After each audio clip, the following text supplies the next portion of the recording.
আসসালামু আলাইকুম, সবাই কেমন আছেন? আসলে সবাই ভালো আছেন। আবার চলে আসলাম সে পেঁয়াজ আলু পেঁয়াজের দোকানে।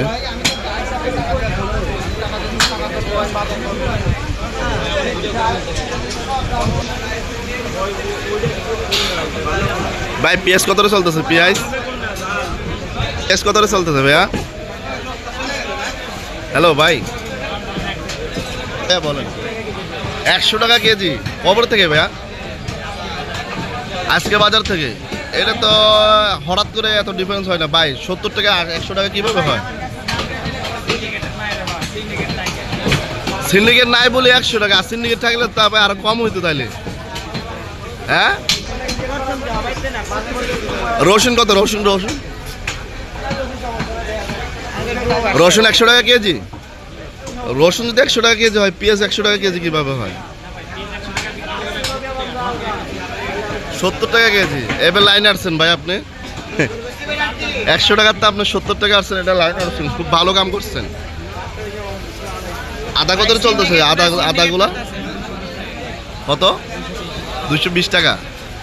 আচ্ছা আচ্ছা আচ্ছা, খুব ভালো, একদম টাটকা মাল আদাগুলা। দেখেন দোকানদার যেমন চেহারাটা খুব সুন্দর, তার আদাগুলো অনেক সুন্দর। দেখেন হ্যাঁ। আর পেঁয়াজ যেমন লাল, দেখেন কালারটা করছে কি লাল করে ফেলেছে, কি লাইট লাগাচ্ছে দেখেন, লাইটের দিকে তাকাতে যাচ্ছে না। ওনার দোকানে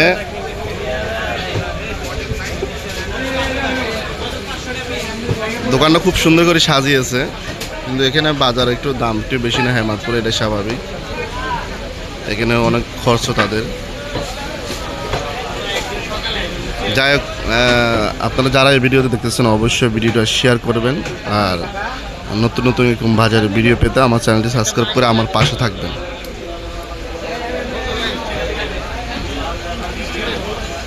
সিন্ডিকেট কি হানা আছে বাংলাদেশে মনে হয় আপনার?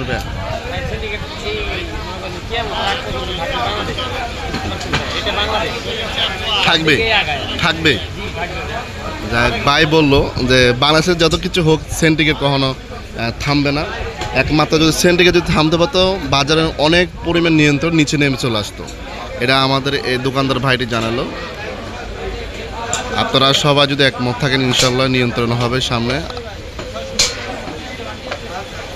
সবাইকে ধন্যবাদ। ভিডিও বেশি করে শেয়ার করবেন। যে যেখান থেকে দেখতেছেন ভিডিওটা কমেন্ট করে জানাবেন কি আসল বিষয়। সবাইকে ধন্যবাদ। আসসালামু আলাইকুম ওয়া রাহমাতুল্লাহি ওয়া বারাকাতুহু।